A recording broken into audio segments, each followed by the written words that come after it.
Yo, what is going on, guys? My name is Big Pum Gaming, coach of your Rochester Rhydons, and here we are, Week 8 versus aDrive, man. Now, if you guys don't know, aDrive was my first match in NPA Season 2 when I joined as a replacement coach, so I'm super excited to come back for my rematch. Now, the result of last season was I think I lost in a narrow 2-0. I can't remember if it was a 2-0, but anyway, I ended up losing. It was a pretty close match, though. Definitely a close match. Might have been a 3-0. I'm not entirely sure. But anyway, I did lose that match. But I'm back for revenge. And boy, do we... I think while we were team prepping, I think we have the advantage here. One, aDrive only has one way to remove webs from the game on his draft. He only has a Alolan Sandslash, and he didn't even bring it. So webs are going to be a priority this week. I also brought Hazard Stacking Fortress to get my hazards up, because he didn't really have a good way to get him off, except for Rapid Spin on Alolan Sandslash. And I have a spin blocker, so figured it was a good strategy. We got that. And then, so we basically bought we bought two hazard setup, or hazards in Galvantula and Fortress. And then we brought 3 Mons that hit really hard, and then we brought 1 Mon that spin blocks. So that was the strategy going in. Now, if you look at his team, he's rocking the Alolan Ninetales, Necrozma, Vikavolt, Infernape, Dragalge, and Goodra. Now, I look at his team, and right away, it screamed Trick Room to me. He knows I have webs. He knows he doesn't have a good way to get rid of webs, and he has 2 ridiculously slow Pokemon that can put in a lot of work on my team if they can outspeed me. And so I am immediately afraid of Trick Room. So I'm definitely going to be careful of that. But anyway, guys, I'm rocking Mega Blastoise, Life Orb Ember, Focus Ash Galvantula so I can guarantee my webs. And I got Assault Vest Spiritomb, Leftovers Fortress with just a bunch of hazards and EQ. And then we also got Kieran Black, who basically just has 4 moves to hit things really freaking hard. That's the goal here this week, guys. And now let's go ahead and get right into the match. Now, this is a good match. aDrive isn't a divisional opponent. This is a cross-divisional game, but an important game nonetheless, because it is coming down to the wire in the red division. Tell you what, I need every win I can get. I need to avoid any losses. So anyway, I'm going to start open with Blastoise. I know he has no switch-ins. I'm assuming my idea for his 2 leads were either going to be Infernape or Necrozma. Either way, anyway, he opens up with the Ninetales, and I know this thing has Freeze Dry, so I don't think... Oh, no, you know what? I do stay in, because I know I can take 1 Freeze Dry. So, I'm like, I can take 1 Freeze Dry, I can take a Moonblast if he has it, so I'm just going to go for a Flash Cannon here. So I'm just going to spit out a Flash Cannon. I don't really lose anything by spitting out a Flash Cannon. I also get my Mega off as well, so that'll make me more bulky if I try to switch back in later anyway. So, we are just going to go ahead and toss off a Flash Cannon here, and you're going to see Goodra does not care. Goodra does not give a poop about my Flash Cannon. So, I think I believe that damage was Assault Vest. If I'm not entirely mistaken, I think it was Assault Vest, which would be a good set for him to bring this week as well, because I have a lot of special attackers. So, anyway, I'm going to switch out of here. I do not want to be in this. So I'm going to go right out into Spiritomb, basically one of my only Mons that can switch into anything this week. He definitely didn't bring much defense this week, but we figured with webs up, we didn't really need much defense. And he throws out the T-Bolt. Good coverage on his part, but definitely not going to stay in and take that hit. But yeah, so I'm going to hit Spiritomb. Going to eat up that hit really easily. Nice and Assault Vest. We're pretty Spadef bulky, I believe. But yeah, so he's going to withdraw. I just went for the Icy Wind here, so whatever he wants to switch into is going to take that speed drop. So I do just throw off an Icy Wind here. That'll let especially with this thing coming in, that'll let Spiritomb outspeed it the following turn, which is super nice. Now, here the obvious switch in is into my Fortress, because Fortress resists the Dragon Stab and is immune to the Poison Stab. So the obvious switch in is into Fortress. But honestly, I don't want to switch into Fortress yet because I need it for other Pokemon later in the game. So I just stay in here with Gertrude and toss off a Shadow Ball. Maybe I can get like a Spadef drop or whatever. But we're not going to get that lucky. But he goes for the Hidden Power, basically showing me that he was ready for the Fortress switch in, and he reveals the Hidden Power Fire. I knew that was a possibility, and that was part of the reason I did not switch into Fortress. So the HP Fire, we eat up the HP Fire. And that's good, because that'll let me throw off another Shadow Ball into this Dragalge. So that is exactly what I'm going to do. Toss off a big Shadow Ball. Unfortunately, it's not going to do enough damage to kill it, but we are going to put a little chip damage on it. And then he's going to go for the Draco here, and that is definitely going to take out Gertrude. Gertrude is not in the mood to take these Dracos. Even if I am Assault Vest, I don't think it was a roll. I think it, like, maybe if he got, like, the absolute min roll, maybe I could have lived, but definitely not in odds in my favor. But anyway, we get the Hail to stop as well, which is kind of nice. That'll let me keep Sash on Galvantula. But anyway, I'm just going to go into Emboar. I outspeed, and nothing can switch into me. So I'm just going to toss off a Flare Blitz. I could have gone for the EQ, but I also just wanted to make sure that he didn't get a free switch into anything. Like, if I didn't want him to get clever and go into Vikavolt, which I knew he wouldn't do, but just in case.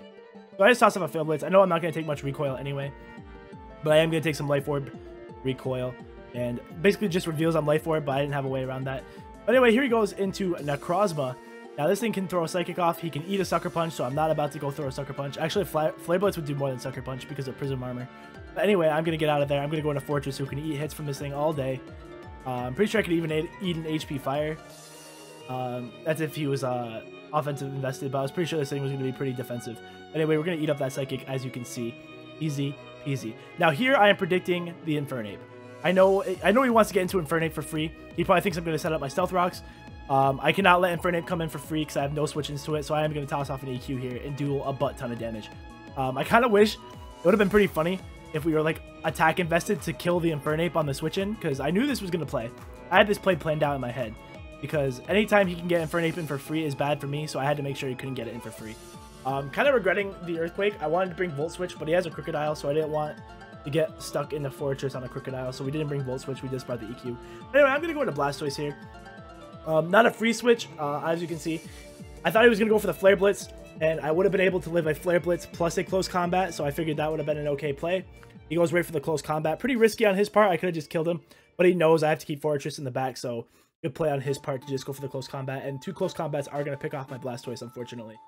Kind of a sucky reason to let Spiritomb go down that early, because now he can Close Combat spam, but what you gonna do?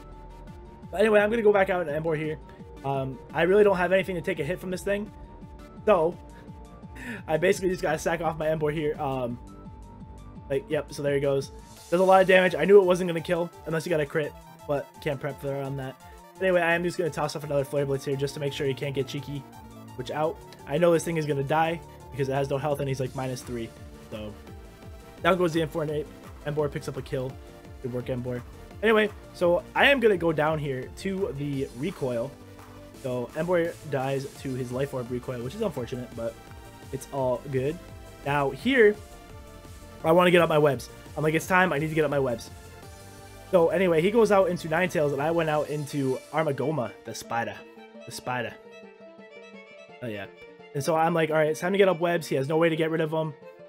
His choice Scarfer is gone because Infernape ended up being Scarf.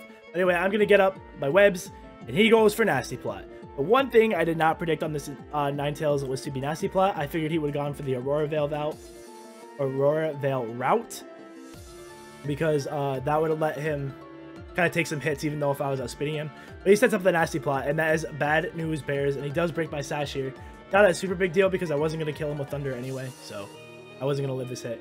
Anyway, he tosses off a Moonblast, and that's going to body my Armagoma. Super sad to see him go down like that, because that really stinks.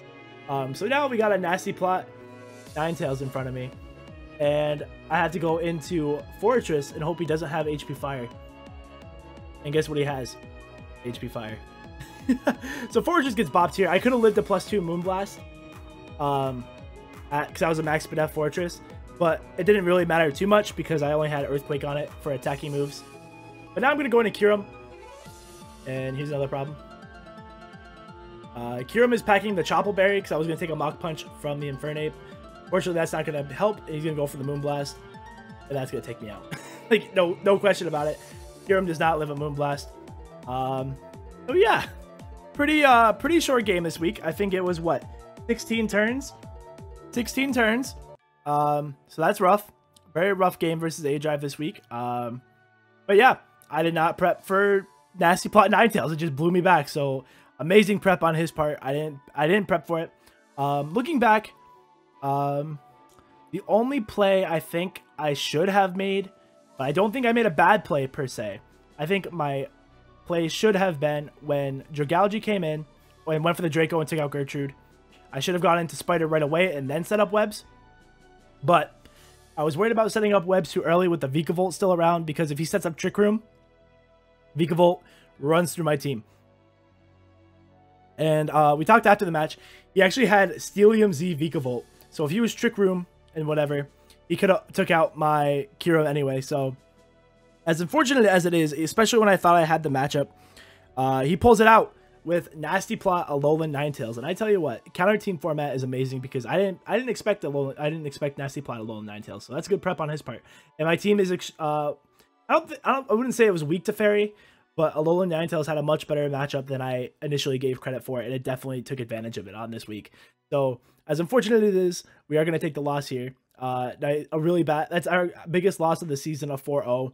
I think we were in pretty good shape, not gonna lie. If he didn't have the Nasty Plot, I think we probably could have won that game. Because if I had webs up, Kyurem and Emboar, well, Emboar had died. So Kyurem and Blastoise died too? Man, my whole team was dying. Maybe I wouldn't, I don't know, who knows. But Kyurem would have put in the work. Kyurem had coverage for everything. So, as unfortunate as we do take the loss here, I'm not gonna get my revenge versus aDrive. But we're gonna move to a record of 5-3. So hopefully we're still okay as far as in divisional. It will depend how the other opponents play. But yeah, that's a rough loss for this week. Sorry guys, my bad. But we'll be back stronger than ever. I think next week we play Choice. No, sorry, that's not true. We play Moonlight Swami, who is doing really well in the league and is always on the heat of the week on the NPA channel. So I suggest you subscribe to them, the NPA channel. Make sure you go subscribe to aDrive if you haven't yet. I'd be pretty surprised. But anyway, go sub to aDrive. His links will be down in the description below. Thank you guys so much for watching. Sorry I couldn't take home a W today, but that's how Pokemon works. And sometimes some really crazy sets can get you. Like Nasty Plot Ninetales, really nice set. It really got me. So GG to him. Not salty at all. I don't think I made any misplays. I think he just had... I don't even think I had bad prep. I think he just made a set that ran through my team. And I don't think there was really much I could have done about it. Anyway, guys, that's going to be it for me. I hope you guys all have a great weekend. And I'll catch you next week for our battle versus... Moonlight Swami. I'll catch you guys later. Peace, baby.